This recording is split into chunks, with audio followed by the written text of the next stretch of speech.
Assalamualaikum warahmatullahi wabarakatuh. Selamat malam semuanya. Di sini kami dari kelompok 5 dengan mentor Yulia Amandari ingin mempresentasikan final project yang telah kami kerjakan. Di sini kami menggunakan database USDA dengan judul proyek USDA Food and Nutrition Analysis. Saya akan memperkenalkan anggota kelompok saya, yaitu ada Zabrina Dewi Fauziah, Nazila Alfa Syahrin, Bunga Mustika Ali, dan Bintang Andrea Pratama. Selanjutnya akan dijelaskan oleh teman saya Bintang. Latar belakang. Perkembangan teknologi informasi telah berdampak besar pada pengelolaan dan analisis data nutrisi makanan. Menurut Handayani et al., tahun 2021 menyebutkan bahwa implementasi data warehouse dalam sistem informasi pangan dapat meningkatkan efektivitas analisis nutrisi hingga 75% dibandingkan metode konvensional. Salah satu contoh sistem basis data konferensi untuk informasi nutrisi adalah database USDA yang menyimpan data tentang komposisi nutrisi dan penyimpanan makanan.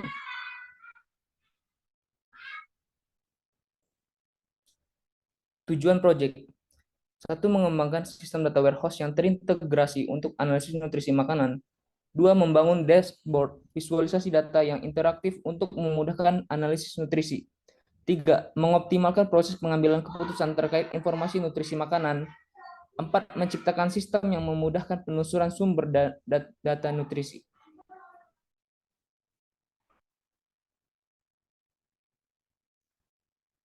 Manfaat proyek: 1. Integrasi data nutrisi yang lebih efisien. 2. Peningkatan kecepatan akses dan analisis data. 3. Kemudahan dalam pemeliharaan dan pembaruan data. 4. Pengambilan keputusan berbasis data yang lebih akurat. 5. Peningkatan efisiensi dalam penelitian nutrisi. 6. Optimalisasi pemanfaatan informasi nutrisi untuk kepentingan publik.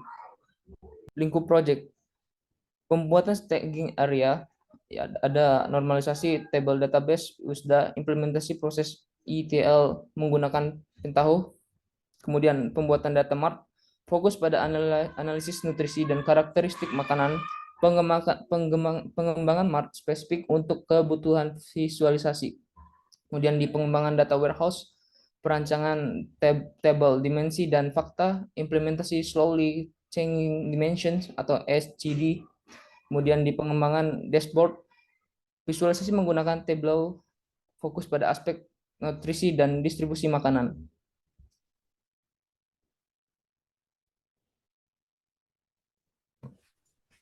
Selanjutnya yaitu metodologi project. Yang pertama yaitu input database. Proses input database USDA dengan membuat database baru pada PostgreSQL, kemudian membuat connection pada The Beaver. Memperhatikan skema, tabel, dan IR diagram setelah proses input dan connection berhasil.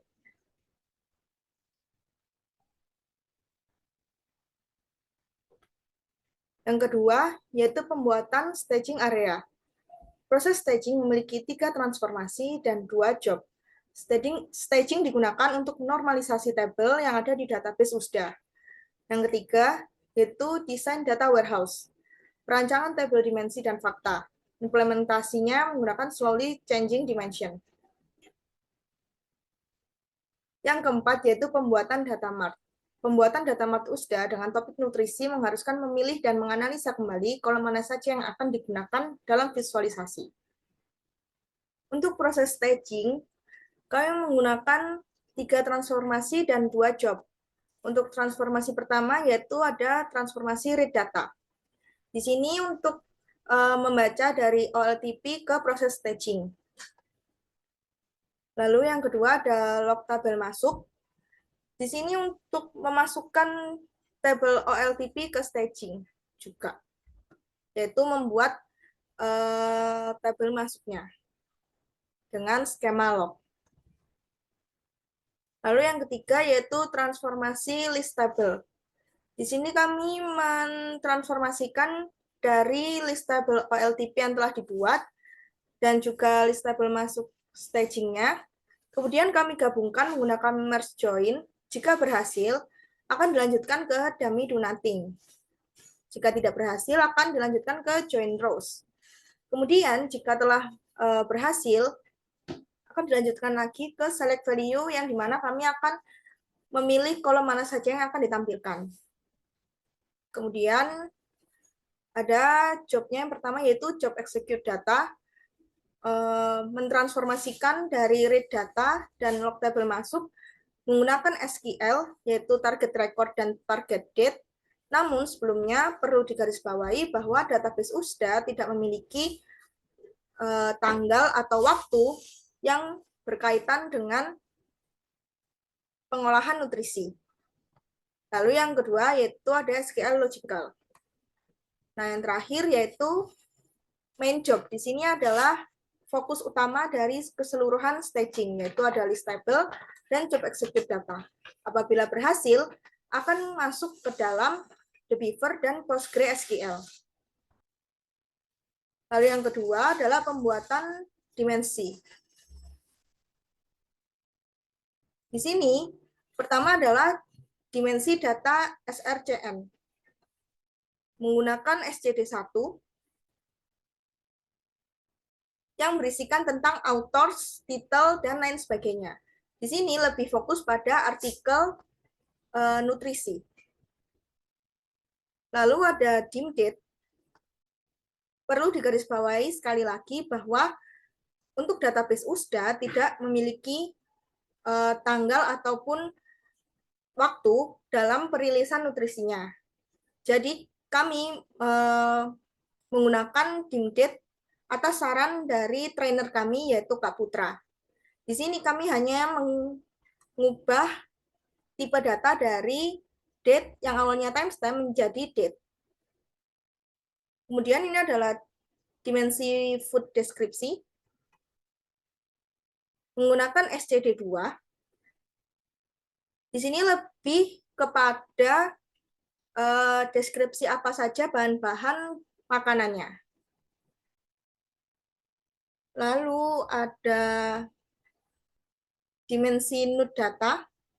Di sini kami menggunakan SCD2 juga. Berisikan tentang nutrisi dan deskripsi dari bagaimana nutrisi itu masuk dalam kategori jurnalnya. Jadi di sini lebih kepada penilaian nutrisinya.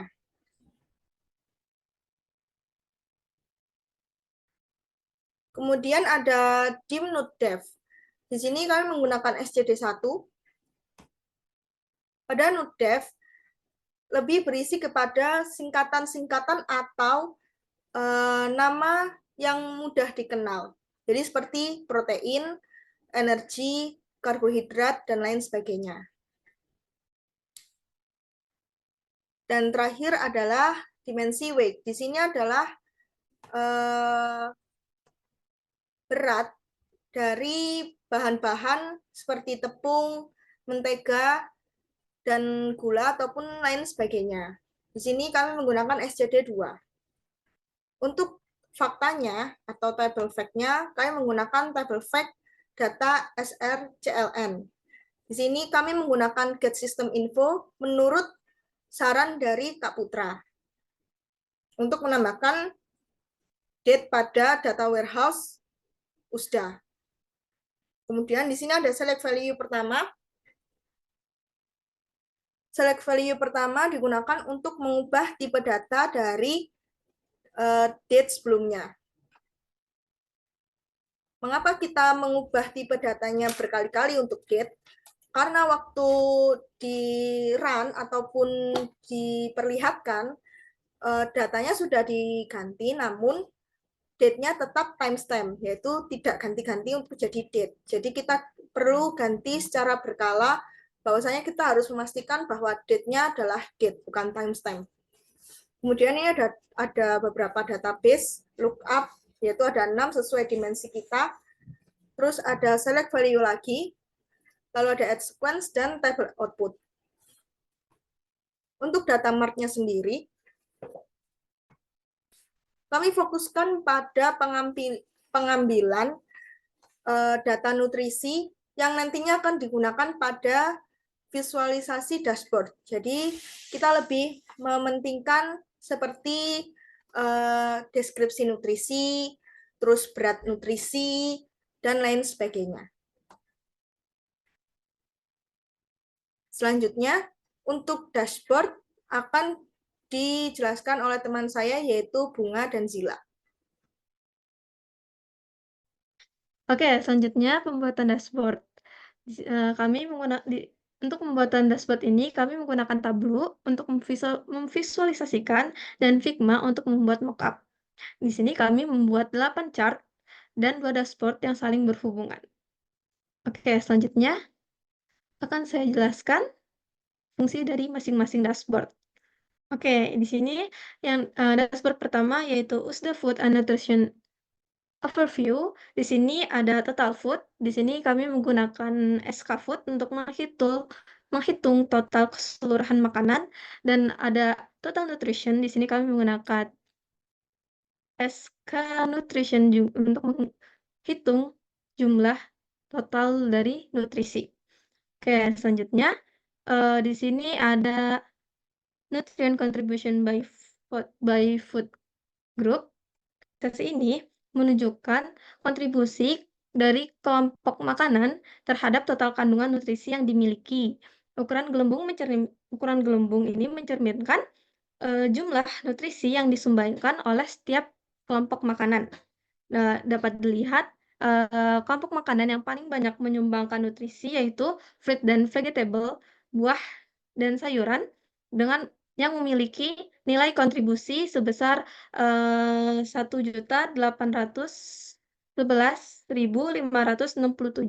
diikuti oleh protein dengan nilai 1.342.728. Lalu selanjutnya itu ada top 10 nutrient distribution by nutrient type. Visualisasi ini menampilkan distribusi 10 nutrisi teratas berdasarkan jumlah kandungannya dalam dataset. Dapat dilihat di sini yang paling besar itu vitamin A dan IU yang memiliki kandungan tertinggi dengan nilai 3.312, diikuti oleh karotin beta dengan nilai 1.987. Lalu diikuti nutrisi lainnya seperti potasium dan vitamin C yang memiliki nilai lebih rendah tetapi tetap signifikan. Oke, selanjutnya itu ada top food kategori by nutrient content. Visualisasi ini menunjukkan kategori makanan dengan kandungan nutrisi tertinggi, yaitu spice and herb, itu kayak tumbuhan obat-obatan. Dia memiliki kandungan nutrisi tertinggi dengan nilai 266,5, diikuti oleh baby food, makanan bayi, dengan nilai 210,6. Lalu yang di bawah itu ada food category contribution dalam bentuk pie chart yang menampilkan presentase kontribusi dari setiap kategori makanan terhadap total dari keseluruhan dataset. Yang paling banyak berkontribusi itu ada buah-buahan, fruit and fruit juice, memberikan kontribusi terbesar sebesar 17,64%, sedangkan yang paling rendah itu ada di makanan bayi, baby food, yang hanya berkontribusi sebesar 0,07%. Dan yang terakhir itu ada nutrient distribution across food category, yang mana TriMap ini menggambarkan distribusi nutrisi di berbagai kategori makanan. Untuk ukuran blok ini, dia menggambarkan besarnya kontribusi setiap kategori makanan terhadap total nutrisi.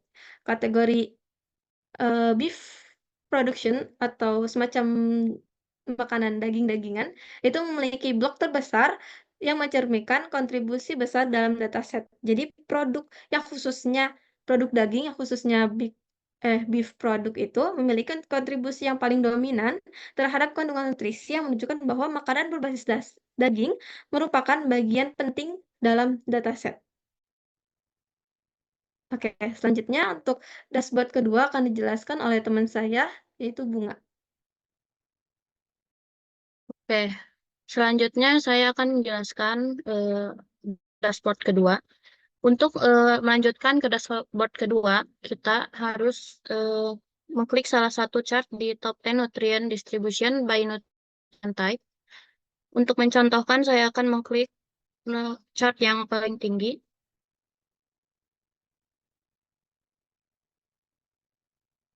Nah, pada chart kedua ini adalah chart Food Manufacturer Intelligence yang menyajikan analisis tentang industri makanan yang mendominasi di Amerika Serikat.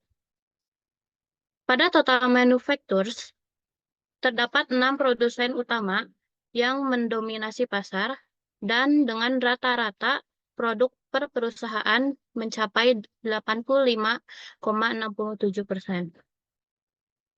Selanjutnya pada grafik top 10 manufacturer nutrient focus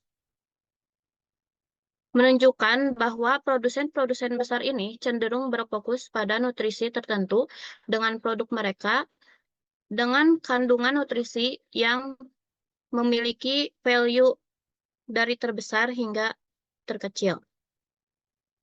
Sementara itu, selanjutnya ada grafik top manufacturer by product count.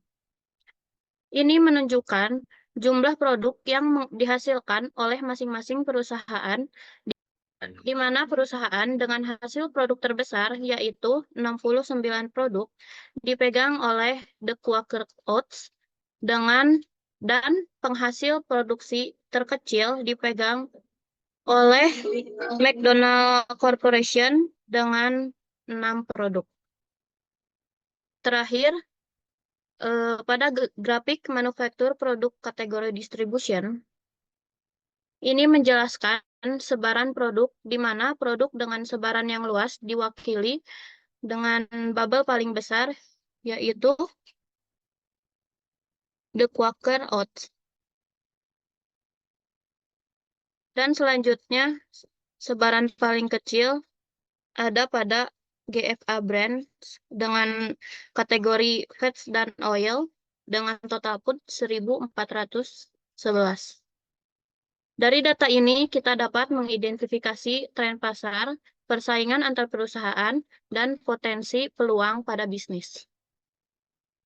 Saya ucapkan terima kasih kepada teman-teman saya yang sudah mengerjakan final project-nya dengan sangat baik dan telah menjelaskan final project-nya juga sangat baik. Di sini saya sebagai ketua kelompok mengucapkan terima kasih juga kepada pihak Celerets, terutama untuk Kak Putra dan Kak Yulia, atas partisipasinya telah mendukung kami untuk dari awal sampai akhir mengerjakan proyek ini. Dan semoga proyek ini bermanfaat bagi kami dan keseluruhan yang melihat video ini. Sekali lagi, kami ucapkan terima kasih, selamat malam, dan wassalamualaikum warahmatullahi wabarakatuh.